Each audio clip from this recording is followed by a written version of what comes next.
नमस्कार, आपण पाहत आहे भांडा फूड न्यूज. एका दमात भ्रष्टाचारी कोमात. सोशल मीडिया, कर्जबाजारी, गुन्हेगारी, सट्टेबाजी, चोरी, मटका, जुगार, दारू, सावकारशाही, न्यायाच्या प्रतीक्षेत प्रशासन. भांडा फूड न्यूज. एका दमात भ्रष्टाचारी कोमात. राष्ट्रवादी शिवसेनेच्या सदस्यांची ऐनवेळी पलटी. भाजप आमदारांच्या खेळीने महाविकास आघाडीचं सत्तेतून पॅकअप.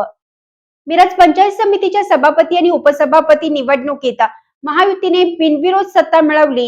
ही केवळ पदाधिकाऱ्यांची निवड नव्हती, तर या निकालाने सांगली जिल्ह्यातील बदलत्या राजकीय समीकरणांवर पुन्हा एकदा शिक्कामोर्तब केला आहे.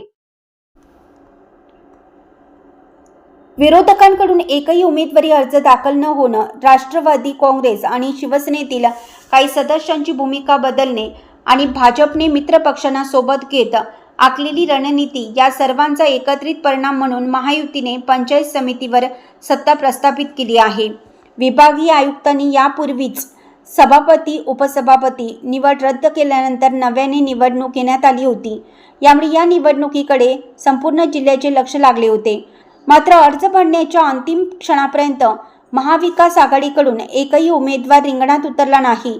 त्यामुळे भाजपच्या राणी सचिन भोरे यांची उपसभापतीपदी तर शिवसेनेच्या ललिता शेजूळ यांची उपसभापतीपदी बिनविरोध निवड झाली आहे.